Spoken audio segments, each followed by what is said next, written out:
નમસ્કાર નમસ્કાર નમસ્કાર નમસ્કાર વહાલા વિદ્યાર્થી મિત્રો, સ્વાગત છે વિદ્યાકુલ ગુજરાતી કોમર્સ ચેનલમાં આપ સૌ વહાલા વિદ્યાર્થી મિત્રોનું સ્વાગત છે.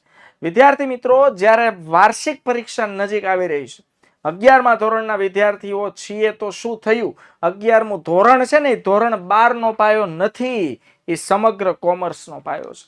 અને સમગ્ર કોમર્સનો પાયો જ્યારે આપણે મજબૂત કરી રહ્યા હોઈએ, પરીક્ષા લક્ષી તૈયારી કરી રહ્યા હોઈએ, પરીક્ષાનો એન્ડ જ્યારે ચાલી રહ્યો છે, ત્યારે જેટલા પણ વિદ્યાર્થી મિત્રો મારી સાથે જોડાઈ ગયા છે, એ દરેક વિદ્યાર્થી મિત્રોને એક નમ્ર નિવેદન છે કે છેલ્લે સુધી બાળકો જોડાયેલા રહેજો, કારણ કે હું તમને આપવાનો છું વિભાગ ડી ના મોસ્ટ આઈએમપી પ્રશ્નોનું લિસ્ટ.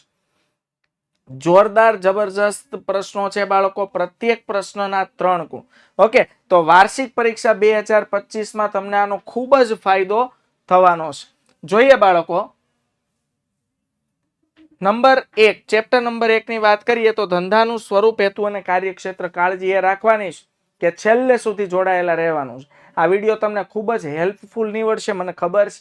વાર્ષિક પરીક્ષા છે, 11 ચેપ્ટર એમાં આવરી લેવામાં આવશે, પણ પહેલી પરીક્ષાના અને બીજી પરીક્ષા કરતા ત્રીજી પરીક્ષાના વાર્ષિક પરીક્ષાના જે ચેપ્ટર છે ને, સૌથી વધુ ગુણભાર એનો હશે. સૌથી ઓછો ગુણભાર હશે ને તો પહેલી પરીક્ષાના પહેલા 5 ચેપ્ટર. તો પણ છતાં બાળકો બધા ચેપ્ટર પૂછાવાના તો છે જ, અને પૂછાવાના છે તો આપણે એના મોસ્ટ આઈએમપી પ્રશ્નોની તૈયારી તો કરવાની છે જ, અને તૈયારી કરવાની જ છે વહાલા બાળકો. તો ત્યારે આપણી પાસે લિસ્ટ મેં જોરદાર તમારા માટે તૈયાર કરી દીધું છે. બસ તમારે છેલ્લે સુધી અહીંયાથી હટવાનું નથી. ઓકે, તો આર્થિક અને બિન આર્થિક પ્રવૃત્તિ એટલે શું, ઉદાહરણ દ્વારા સમજાવો. આર્થિક અને બિન આર્થિક પ્રવૃત્તિ એટલે શું, ઉદાહરણ દ્વારા સમજાવો. ત્યાર પછી વ્યવસાયનો અર્થ સમજાવી તેની લાક્ષણિકતા સમજો. આપણને ખબર છે કે ભાઈ નાણાંના માધ્યમથી આર્થિક વળતર મેળવવાના હેતુથી જે પ્રવૃત્તિ થાય તેને આર્થિક પ્રવૃત્તિ કહે છે. નાણાંના વળતર મેળવવાની ઈચ્છા વગર જે પ્રવૃત્તિ થાય એને કહેવાય બાળકો બિન આર્થિક પ્રવૃત્તિ. વ્યવસાયનો અર્થ સમજાવી તેની લાક્ષણિકતાઓ જણાવો. વ્યવસાય, વ્યવસાયમાં બાળકો વળતર સ્વરૂપે શું મળે છે, ફી. ઓકે, ડોક્ટર છે એમાં વિશિષ્ટ પ્રકારના જ્ઞાન, નોલેજ અને અનુભવની ખાસ જરૂર હોય છે. ડોક્ટર છે, વકીલ, બરોબર, ચાર્ટર્ડ અકાઉન્ટન્ટ્સ છે, આ બધા વ્યવસાયની ફિલ્ડ સાથે જોડાયેલા વ્યક્તિઓ છે. વેપાર અને વાણિજ્યનો તફાવત સ્પષ્ટ કરો. આપણને ખબર છે કે વેપાર એટલે વસ્તુની ખરીદ વેચાણની પ્રવૃત્તિ. વેપાર એટલે વસ્તુની ખરીદ વેચાણની પ્રવૃત્તિ, અને બાળકો વાણિજ્ય એટલે વેપારને સહાયક સેવાઓ.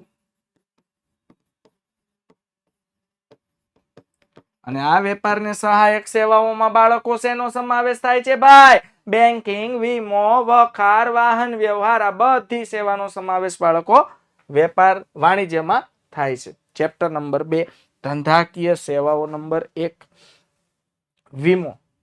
ઓકે, વીમાના મોસ્ટ આઈએમપી પ્રશ્નો છે બાળકો. સંપૂર્ણ ભરોસાનો સિદ્ધાંત એટલે શું, બંને પાર્ટી, વીમો લેનાર અને વીમો ઉતરાવનાર, બંનેને એકબીજા પર સંપૂર્ણ ભરોસો હોવો જોઈએ. નંબર 2, નુકસાન વળતરનો સિદ્ધાંત. નંબર 3 પર આવશે બાળકો વીમા યોગ્ય હિતનો સિદ્ધાંત. ઓકે, આપણે વીમા વસ્તુમાં આપણું વીમા યોગ્ય હિત હોવું જોઈએ. નંબર 4, વીમો જોખમ દૂર નથી કરતો, પરંતુ જોખમથી પેદા થતા આર્થિક નુકસાનનું વળતર આપે છે. વીમો છે એ ક્યારેય કોઈ જોખમ દૂર નથી કરતો. જોખમથી થતું જે નુકસાન છે, નુકસાન સામે રક્ષણ આપવાનું કામ કોનું છે, વીમા. વખારના કારણે સમય તુષ્ટિ ગુણનું સર્જન થાય છે. ચર્ચા કરો, કઈ રીતે વખારના કારણે સમય તુષ્ટિ ગુણનું સર્જન થાય છે ભાઈ. તો વખાર છે એમાં વસ્તુને આપણે સ્ટોર કરી શકીએ છીએ, જેમ જેમ માંગનું સર્જન થાય એ પ્રમાણે વસ્તુનું વેચાણ કરી શકીએ છીએ. ત્યારબાદ 3 માર્ક્સના પ્રશ્નોમાં આગળ વધીએ પહેલા એક સરસ મજાનું નોલેજ આપી દઉં. 12મા ધોરણના ફટાફટ ક્વિક ફાસ્ટ સુપરફાસ્ટની ગતિએ જાઉં છું. તમે 12મા ધોરણના વિદ્યાર્થી મિત્રો છો અને 12મા ધોરણમાં હવે ટૂંક સમયમાં તમે આવવાના છો, ત્યારે 12મા ધોરણમાં ખૂબ જ સરળતાથી 4 વિષયો ભણવા માટે BA, ઇકોનોમિક્સ, ઇંગ્લિશ અને એસપીસીસી વિષયનું જોરદાર મટીરિયલ તમારા માટે તૈયાર કરી દીધું છે. આ મટીરિયલ આજે ને આજે તમારી ઘરે મંગાવી લ્યો, કારણ કે 12મું ધોરણ શરૂ થાય ને ત્યારે સીધું આ મટીરિયલ વાંચવાનું થાય, કારણ કે ટેક્સ્ટ બુક કરતાં પણ સરળ લેંગ્વેજમાં મટીરિયલ આપેલું છે ને એટલું જોરદાર મટીરિયલ છે બાળકો, ખૂબ જ સરળતાથી સમજૂતી સાથે તમે બીએ જેવા લેન્ધી વિષયને પણ તૈયાર કરી શકશો. નવું કાંઈ નથી કરવાનું. 97 12 44 45 48 કે 97 12 44 45 49 નંબર પર કોલ કરીને આજે જ આ મટીરિયલ મંગાવી લેજો. ત્યારબાદ ચેપ્ટર નંબર 3 ધંધાકીય સેવાઓ ભાગ 2. ટૂંક નોંધ લખો. કોલ મની એટલે શું કે ભાઈ જ્યારે એક બેંકને નાણાંની જરૂર પડે ત્યારે બીજી બેંક પાસેથી એક દિવસ પૂરતા નાણાં ઉછીના મેળવે એને કહેવાય કોલ મની. 2 થી 14 દિવસ માટે નાણાં ઉછીના મેળવે એને કહેવાય નોટિસ મની. કોર બેન્કિંગ એટલે શું? Real time gross settlement RTGS કે જેની ઓછામાં ઓછી મર્યાદા 2 લાખની છે, 2 લાખ કે તેથી વધુ. એનઈએફટી એટલે નેશનલ ઇલેક્ટ્રોનિક ફંડ ટ્રાન્સફર અને એમ બેન્કિંગ એટલે મોબાઈલ બેન્કિંગ. ત્યાર પછી વાત કરીએ નંબર 2. ખાતેદાર જે તે બેંકની શાખાનો નહીં પરંતુ બેંકનો ખાતેદાર છે. આ વિધાનની સમજૂતી આપો. કોઈ પણ ખાતેદાર છે એ બેંકની પ્રોપર શાખાનો નહીં, સમગ્ર બેંકની આખા ભારતમાં જેટલી શાખા ફેલાયેલી હોય ને એ બેંક એનો ખાતેદાર કહેવાય, કારણ કે દરેક બેંકમાં જઈને વહીવટ કરી શકે છે. ચેપ્ટર નંબર 4 માહિતી સંચાર, ઈ કોમર્સ અને આઉટસોર્સિંગ. તો માહિતી સંચારની પ્રક્રિયાના સોપાનો એટલે થાય બાળકો તબક્કા, અને યાદ રાખજો તબક્કા હંમેશા ક્રમમાં જ હોવા જોઈએ. એક પણ ક્રમ બાળકો આડાવડો થવો જોઈએ નહીં. કમ્પ્યુટર નેટવર્કના મુખ્ય 4 પ્રકાર જણાવો. આપને ખબર લેન, વેન, મેન અને કેન. ઓકે. ઇન્ટરનેટના મુખ્ય 3 પ્રકારના કાર્યો સમજાવો. ઈ કોમર્સના સફળ અમલીકરણ માટે જરૂરી સાધનો શું છે? ઈ કોમર્સના સફળ અમલીકરણ માટે જરૂરી સાધન તરીકે ખાસ તો ઇન્ટરનેટ, મોબાઈલ, લેપટોપ, પીસી જે હોય તે ખાસ જરૂર એની પડે છે. ટૂંક નોંધ લખો બાળકો. ડિજિટલ કેશ, વ્યવહારોની સલામતી અને સૂચના. ત્યાર પછી આગળ વધીએ.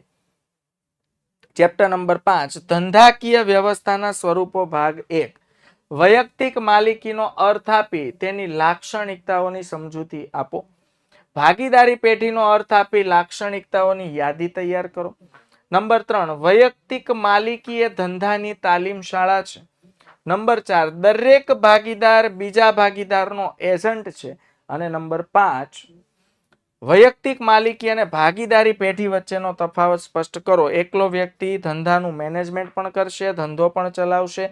અહીંયા ઓછામાં ઓછા કેટલા વ્યક્તિ હોવા જોઈએ? 2.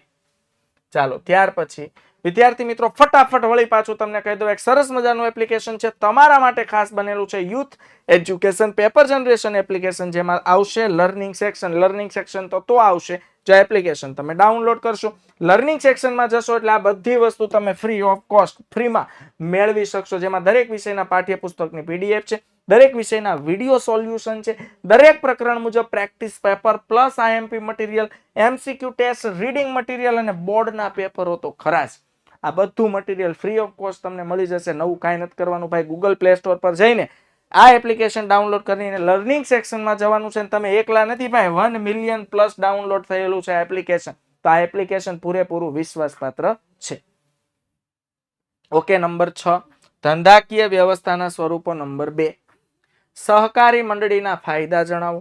સહકારી મંડળીની મર્યાદા જણાવો ને કંપનીના પ્રકારો જણાવો. ઓકે. તો કંપનીના તો ઘણા બધા પ્રકાર થઈ ગયા છે ભાઈ, હે ને? 4 પ્રકાર છે, એને આખું લિસ્ટ સમજાવી દેવાનું છે.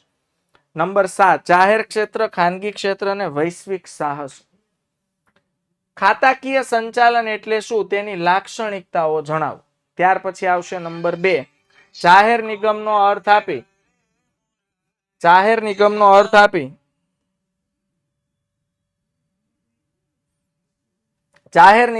આપી તેની લાક્ષણિકતાઓનું વર્ણન કરો. સરકારી કંપનીની વ્યાખ્યા આપી તેની લાક્ષણિકતાઓ વિશે નોંધ લખો. ત્યાર પછી જાહેર સાહસોની બદલાતી જતી ભૂમિકા વિશે જણાવો.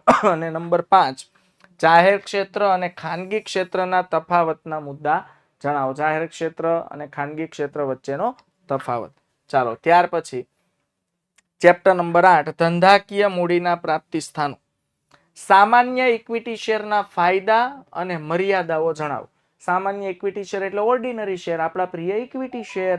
એના ફાયદા શું ને એની મર્યાદા શું? ત્યાર પછી ઇક્વિટી શેર અને પ્રેફરન્સ શેર વચ્ચેનો તફાવત જણાવો.